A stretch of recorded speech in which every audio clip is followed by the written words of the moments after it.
مسلمان نہیں ہوتا۔ صلاح الدین ایوبی اپنے خیمے میں بیٹھے ہیں تو ایک بی بی آ گئی، اس قبیلے کا کوئی شخص مسلمان نہیں ہوتا۔ بی بی آئی، آگے کہنے لگی میرے 4 بیٹے جنگ میں کھو گئے، چھوٹے چھوٹے بچے جنگ میں کھو گئے، مل نہیں رہے، فوجیوں کو حکم دے مجھے میرے بچے تلاش کر کے دیں۔ صلاح الدین ایوبی نے جھٹ پٹ سر پہ امامہ باندھا، نیزہ پکڑا، سینے بند باندھا، اپنے جبے کو سمیٹا اور باہر کہنے لگی تو کدھر جا رہا ہے؟ کہنے لگا میں خود تیرے بچے تلاش کر کے دوں گا۔ صلاح الدین چند سپاہی ساتھ گلی گلی نکلے، گلی گلی فجر کے نکلے، اثر ہو گئی، تھک گئے، 2 نمازیں صحرا میں پڑھی، جنگل کے اندر پہنچے تو ایک کونے میں 4 بچے ایک جگہ ڈرے اور سہمے ہوئے بیٹھے ملے۔ صلاح الدین ایوبی اٹھا کے لائے، ماں کو کہنے لگے تیرے بچے ہیں۔ نکلا اس لیے تھا کہ میرے نبی نے فرمایا بچے جدا ہوں تو ماں کو درد بڑا ہوتا ہے، اور میرے رسول نے فرمایا تھا جب جنگ کرنے جاؤ تو کھیت برباد نہ کرنا، فصلیں تباہ نہ کرنا، بچوں کو ماں سے جدا نہ کرنا۔ فرمایا میں سوچ رہا تھا تیرے بچے کہیں میری وجہ سے جدا ہو گئے تو مصطفیٰ کو جواب کیا دینا؟ فرمایا تیرے بچے ڈھونڈ کے لایا ہوں۔ بچے ماں کے پاس آنے لگے تو ماں نے بڑے بیٹے کے منہ پہ تھپڑ مارا۔ کہتا اماں کیا ہوا؟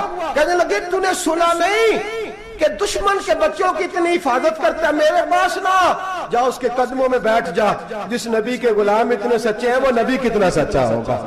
بنو قریظہ اور بنو نذیر 2 محلے تھے یہودیوں کے۔ یہودیوں نے بڑی عہد شکنی کی تو نبی پاک صلی اللہ علیہ وسلم نے ان کو بے دخل کر دیا، مدینے سے نکال دیا، مدینہ منورہ سے۔ یہودی نکل گئے مدینہ طیبہ سے، تو جب وہ نکل کے جا رہے تھے تو ان کے مکان، ان کے باغ، ان کی جائیدادیں بچ گئیں۔ نبی پاک علیہ السلام نے انصار مدینہ کو پہلے بلایا، جاگ رہے ہیں نا آپ لوگ؟ پیسے آتے کسی کو برے لگتے ہیں؟ اب تو یہ بھی حلال حرام کی تمیز بھی اٹھتی جا رہی ہے۔ جائیداد، باغ، مال، علاقہ خالی ہوا ہے، وہ چلے گئے اور لوگ تو ڈھونڈتے پھرتے ہیں۔ اللہ خیر فرمائے، شاملہ ہر جگہ ملتی نہیں اب شہروں میں، وہ کس کس نے نام کرا لیا، کدھر گئی ہے کوئی خبر ہی نہیں، خالی جگہ پڑی ہے۔ میرے نبی پاک علیہ السلام نے پہلے انصار مدینہ کو بلایا۔ حضور نے فرمایا انصاریوں بہت بڑی جائیدادیں یہودیوں کی، بنو نذیر اور بنو قریظہ محلے خالی ہو گئے، میرا دل کرتا ہے وہ تمہیں دے دوں، اس لیے کہ تم نے اپنے مہاجر بھائیوں کے ساتھ بڑا تعاون کیا، جائیدادیں تم نے دے دی ہیں، مکانات دے دیے ہیں، بڑا کچھ تم نے دیا ہے، میرا دل کرتا ہے وہ تمہارے نام کر دوں۔ تو انصار مدینہ کیا کہنے لگے یا رسول اللہ دے تو ہم نے دیا ہے پر وہ بیچارے جھچکتے ہی رہتے ہیں، وہ جھچکتے ہی رہتے ہیں، کھول کے ہماری چیزیں استعمال نہیں کرتے۔ تو حضور ہم تو پہلے ہی انصار ہیں، ہمارے پاس بڑا کچھ ہے، آپ مہربانی فرمائیں وہ سارا کچھ مہاجروں کو دے دے، مہاجرین کو ہمیں نہیں چاہیے۔ اب چلے گئے بات کر کے، میرے حبیب پاک نے مہاجروں کو بلا لیا، فرمایا بنو نذیر اور بنو قریظہ قبیلے کی جائیدادیں آئی ہیں، تمہارے پاس بظاہر جو چیزیں ہیں بھی وہ بھی انصار مدینہ کی ہیں، تو میرا یہ خیال ہے کہ وہ سارا کچھ تمہیں دے دیا جائے۔ حضرت ابوبکر صدیق رضی اللہ تعالیٰ عنہ کہنے لگے یا رسول اللہ صلی اللہ علیہ وسلم ہمارے انصار بھائیوں نے ہمارے لیے دل تک کھول دیے ہیں، حضور انہوں نے ہر چیز بانٹ کے ہمارے سامنے رکھ دی ہے، ہم اتنے خرد غرض ہیں کہ سارا کچھ لپیٹ جائیں۔ کہا حضور ہمارے پاس جو مکان ہے وہ ہے، ہم کاروبار کر رہے ہیں، تجارتیں کر رہے ہیں، مزدوریاں کر رہے ہیں، ہم انشاءاللہ اور بنا دیں گے، آپ یہ ہماری طرف سے ہمارے انصار بھائیوں کو گفٹ کر دیں، آپ انہیں دے دیں۔ میرے حبیب کی آنکھوں میں آنسو آ گئے، میرے نبی پاک علیہ السلام رو پڑے، یا رسول اللہ آپ کیوں روتے ہیں؟ فرمایا تمہارا یہ بھائی چارہ قائم رہا تو اللہ اسلام کو بڑی قوتیں عطا فرمائے گا، اللہ طاقتیں دے گا اسلام کو، اگر تمہارا یہ رنگ قائم رہا، یہ انداز، میرے غلاموں تمہارے یہ طور طریقے، ایک بھائی کہتا ہے دوسرے کو، دوسرا کہتا ہے تیسرے کو۔ مسلمانوں کی نا ایک تعداد لڑتے لڑتے لڑتے لڑتے دور چلے گئی، تاتاریوں نے قید کر لیا، 4 مسلمان تھے، تبلیغ کرنے گئے، جنگ کرنے گئے، جہاد کرتے کرتے کافروں سے لڑتے لڑتے تاتاری قوم میں چلے گئے، وہاں قید کر لیے گئے تو سزائے موت کا حکم ہوا، 4 بزرگ تھے، سزائے موت کا حکم ہوا تو تاتاری بادشاہ جو تھا وہ بڑا خلاف تھا، بڑا سخت مخالف تھا مسلمانوں کے، اس نے کہا کہ ان کو جب پھانسی دینا نا مسلمانوں کو تو میرے سامنے دینا۔ اب 4 عالم ہیں، 4 صوفی ہیں، سفید داڑیاں، سر پہ امامے، پھانسی کا وقت آیا تو جو پھانسی گھاٹ ہے وہ ایک ہے، چاروں کو کٹھے پھانسی نہیں ہو سکتی، ایک کو کہا کہ ایک ایک کر کے ان کو پھانسی دو. جب پھانسی کا وقت آیا نا تو جو سب سے پیچھے صوفی تھے وہ دوڑ کے آگے آئے, کہنے لگے بادشاہ پہلی باری میری لگا پہلی. اب بادشاہ نے کہا ٹھیک ہے اسے لٹکا دو. وہ قریب آئے تو دوسرے دوڑ آئے, کہنے لگے نہیں نہیں پہلی باری میں نے زیادہ کافر قتل کیے, میرا بڑا جرم ہے, مجھے پہلے سزا دو. ان کو پھانسی دینے لگے تو تیسرے آ گئے, کہنے لگے نہیں یہ تو میرا قتل کرتا تھا, رستے میں بتایا کرتا تھا, ڈھونڈ کے میں بتلاتا تھا کہ یہاں زیادہ تعداد ہے, مجھے پہلے پھانسی دو.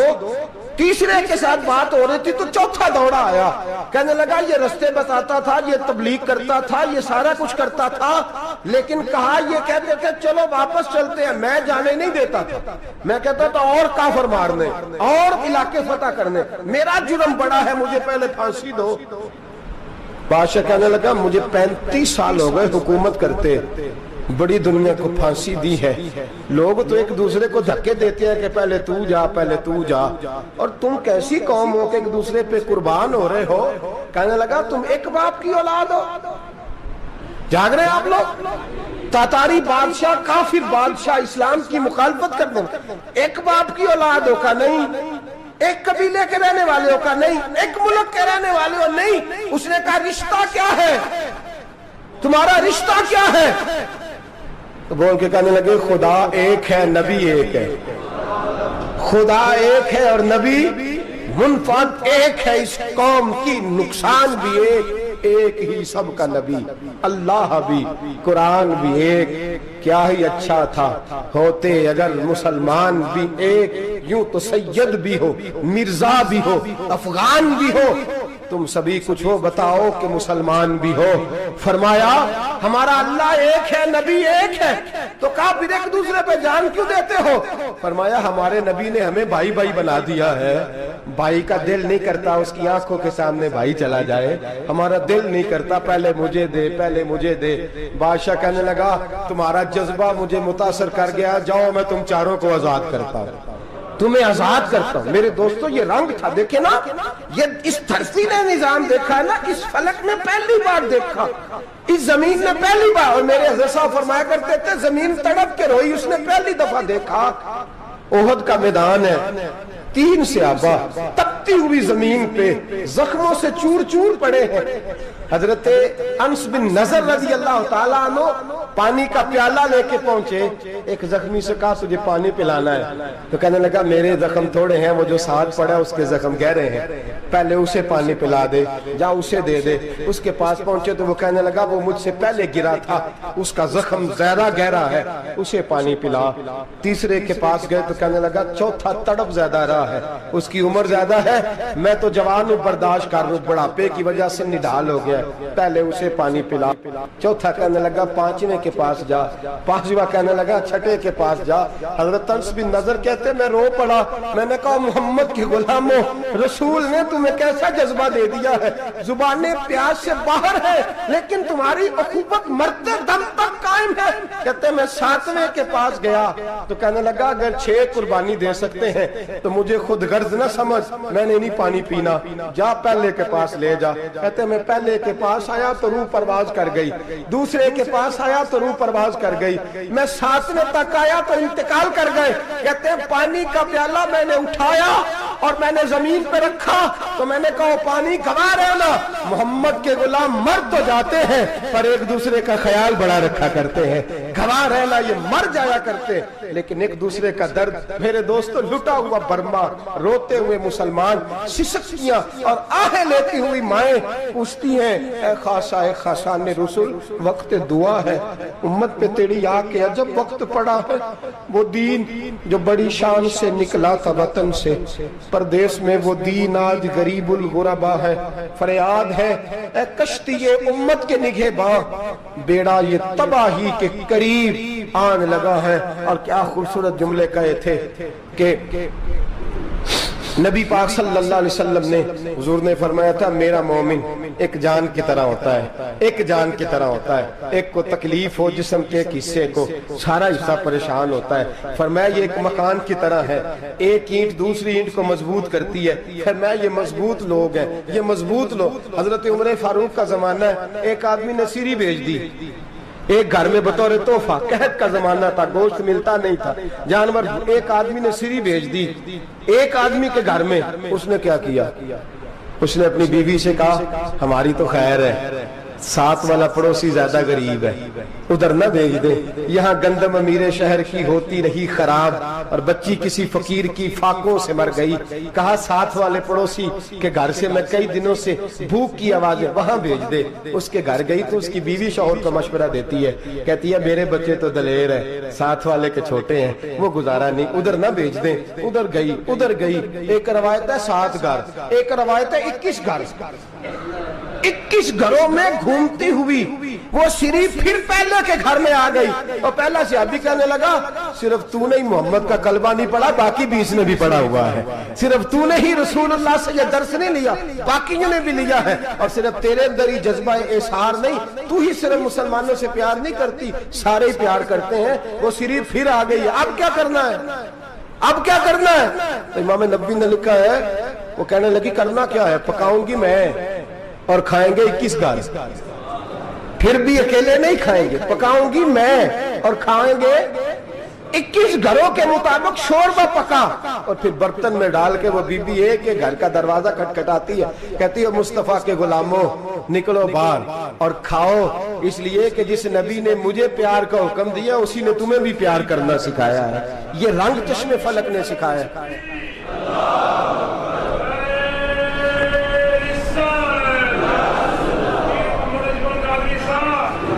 آپ کی بڑی مہربانی، زندہ باد وہی ہے جس کو اللہ رسول زندہ باد فرمائے، بڑی مہربانی، اللہ جزا دے۔ عرض یہ کرنے جا رہا تھا کہ رسول کریم صلی اللہ علیہ وسلم نے یہ پیغام دیا امت کو، فرمایا دیکھیں نا کتنے بڑے لفظ ہیں، یہ نہیں فرمایا دوزخ میں جائے گا، یہ نہیں فرمایا کہ اسے جہنم کی سزا ملے گی، میرے نبی نے فرمایا میں اسے مومن مانتا ہی نہیں، میں اسے مسلمان اپنا مانتا ہی نہیں۔ حضور کسے؟ فرمایا جو پیٹ بھر کے کھاتا ہے اور اس کا ہمسایہ بھوکا سو جاتا ہے، میں مومن ہی نہیں مانتا۔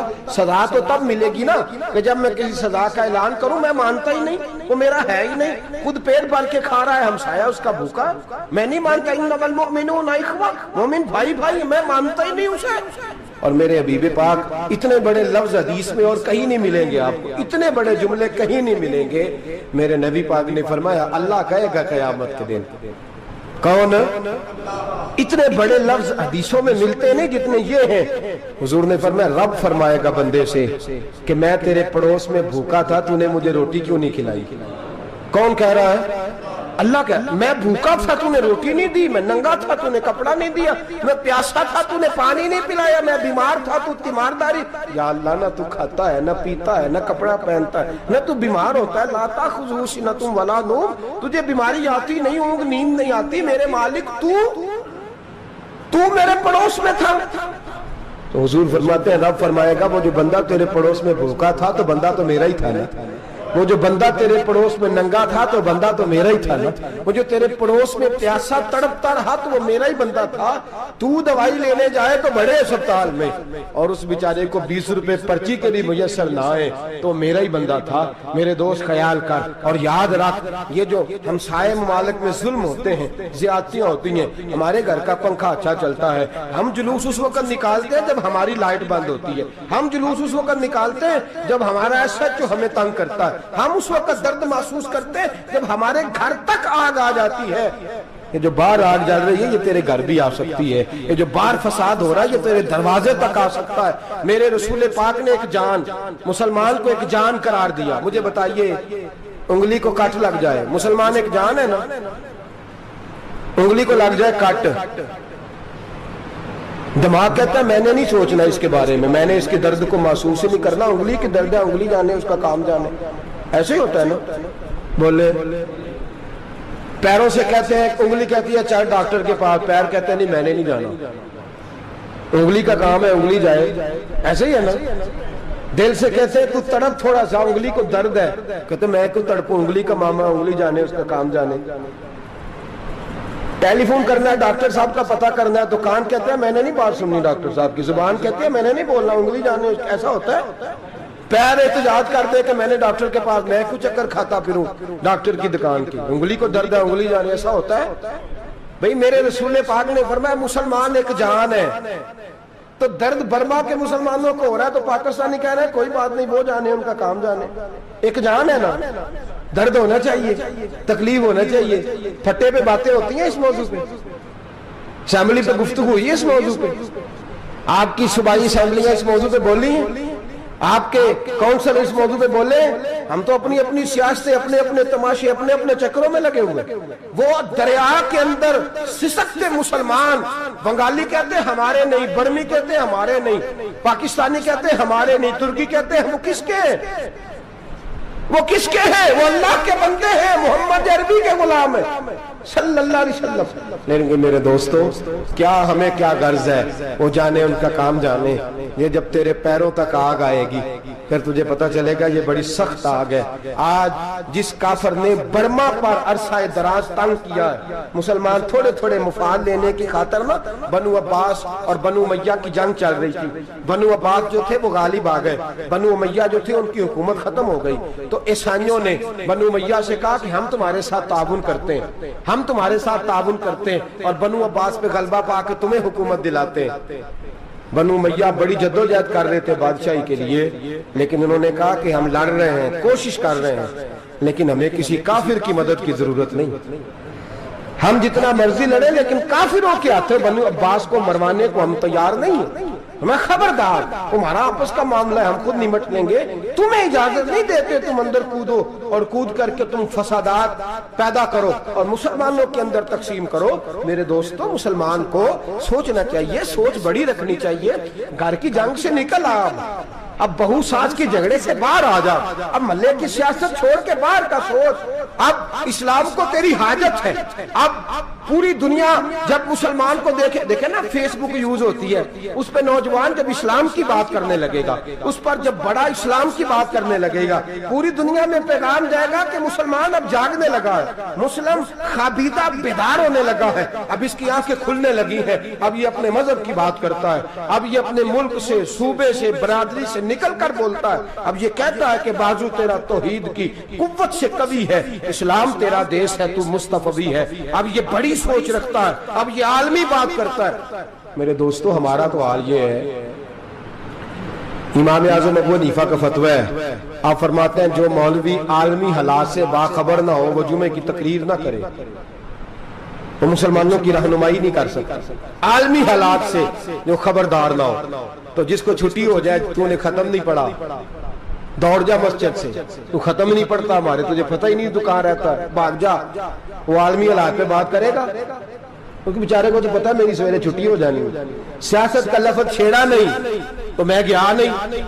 یاد رکھے وہ جو بیداری ہے، وہ جو اعلیٰ ظرفی ہے، وہ جو بڑی سوچ ہے، وہ جو ملت کی سوچ ہے، وہ جو قومیت کی سوچ ہے، وہ جو آگے بڑھنے کا زاویہ ہے، وہ تو اندر، اقبال کہتے ہیں گلا تو گھونٹ دیا اہل مدرسہ نے تیرا، گلا تو گھونٹ دیا اہل مدرسہ نے تیرا، تجھے تو مدرسے والوں نے پلیٹ پکڑا دیا ہے کہ جا سویرے لنگر کٹھا کر کے لا اور دوپہر کو روٹیاں مانگ کے لا اور دیکھ آج مرا کون ہے، ختم کس کا پڑھنا ہے، تو گلا تو گھونٹ دیا اہل مدرسہ نے تیرا، اب کہاں سے آئے گی صدا لا الہ الا اللہ، تو گھونٹ دیا تیرا گلا، تو کیسے بڑی بات کرے گا؟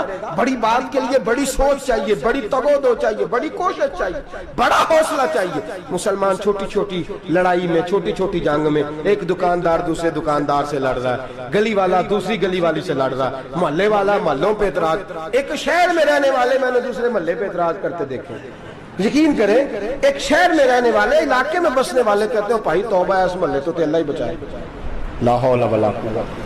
وہ جو تقسیم در تقسیم کی سوچ ہے، اس نے چھوٹے چھوٹے ٹکڑوں میں مسلمانوں کو بانٹ دیا ہے، چھوٹی چھوٹی تقسیم ہے، چھوٹا چھوٹا ہمارا مزاج ہے، چھوٹی سوچ ہے، بڑی سوچ کی بات سنیے۔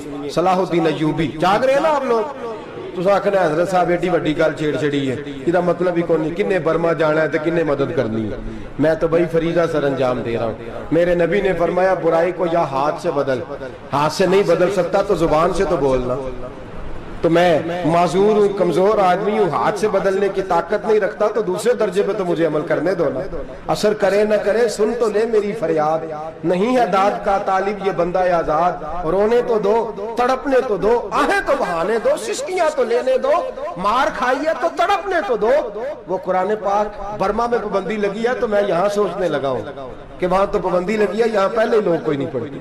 معاذ اللہ تعالیٰ حالات دن بدن مسلمانوں کے لیے ایک ایک کر کے، افغانستان میں جو آگ لگی تھی پھر وہ عراق میں بھی لگی، پھر وہ لیبیا میں بھی لگی، پھر وہ مصر میں بھی لگی، پھر وہ یمن میں بھی لگی، سعودی عرب میں دھماکے ہوئے، میرا دل تڑپا ہے، مجھے پریشانی ہوئی، میں بچے پاس تھے، میں بڑا ڈسٹرب ہوا، میں نے کہا یار یہ ہمارا سب کا اجماعی عقیدت کا مرکز ہے، ہم کم از کم ہزار اختلاف کے باوجود کہا کرتے تھے کہ عرب میں امن ہے یار، وہاں سکون ہے، وہاں دکانیں کھلی چھوڑ کے لوگ چلے جاتے ہیں، وہاں بھی فساد ہونے لگا، وہاں بھی آگ بڑھ گئی ہے، لیکن ہم صرف چھوٹی چھوٹی کر کے جب آگ بجھانے کی کوشش کریں گے اس وقت آگ نہیں بجھے گی، جب ہر آدمی اپنے پیالے میں پانی لے کے آئے گا، ہر شخص اپنے گھر کی نل چلائے گا، ہر شخص نلکا چلائے گا اور پانی نکال کے یہ آگ بجھائے گا، تب یہ آگ بجھے گی۔ ہر آدمی کو کردار سوچ بڑی کریں، نظریہ بڑا کریں، ملت کی بات کریں، مسلمان ہو کے سوچیں، مسلمان ہو کے سوچیں، خدا را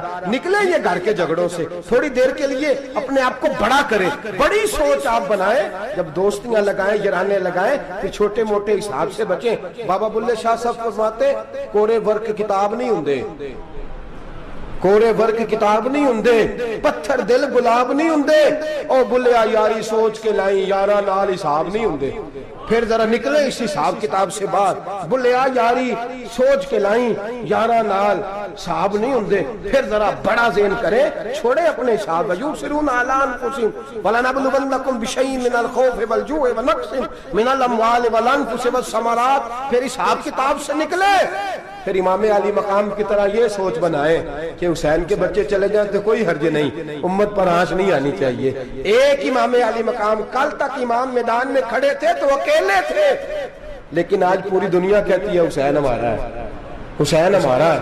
آج نظریہ امام علی مقام زندہ ہے، تو اکیلا ہے تو کھڑا ہو، یہ نہ کہا کر چھوٹی سی مسجد ہے، ایک کونا کا کھڑکاوا، مولانا تقریر کر رہے ہیں تو کیا بنے گا، ایک آواز کہیں سے گونجا کرتی ہے، پھر اس میں تاثیر میرا اللہ پیدا فرما دیا کرتا ہے، پھر اس کے اندر قوت میرا رب پیدا فرما دیا کرتا ہے، پھر اللہ اس میں تاثیر پیدا کر کے چار دانگ عالم میں پھیلا دیا کرتا ہے۔ صلاح الدین ایوبی، مسلمانوں پہ ظلم ہوا، فلسطین میں آگ لگی اور پورے فلسطین کی گلیاں خون سے بھر گئیں، ایک دن کے اندر 70,000 مسلمان قتل ہوا۔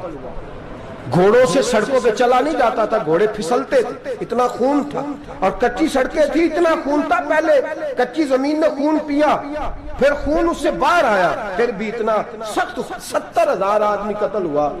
صلاح الدین ایوبی کون تھے؟ میرے غوث اعظم جیلانی کے مدرسے کے طالب علم تھے۔ جامعہ نظامیہ مدرسہ، یہ مدرسے ہیں جنہوں نے دین کے مجاہد پیدا کیے، مدارس ہیں جنہوں نے دین کے مجاہد پیدا کر کے پوری دنیا کے اندر پھیلائے ہیں۔ مدارس کے اندر دہشت گردی آئی، میں اختلاف نہیں کرتا، لیکن ابھی بھی مدرسے ہیں جن مدرسوں سے رسول اللہ کے دین کا سچا درس دیا جاتا ہے، امن پیار اور محبت کی فضا کو عام کیا جاتا ہے وہ مدارس، اور انشاءاللہ قیامت کی صبح تک وہ مدرسے قائم رہیں گے۔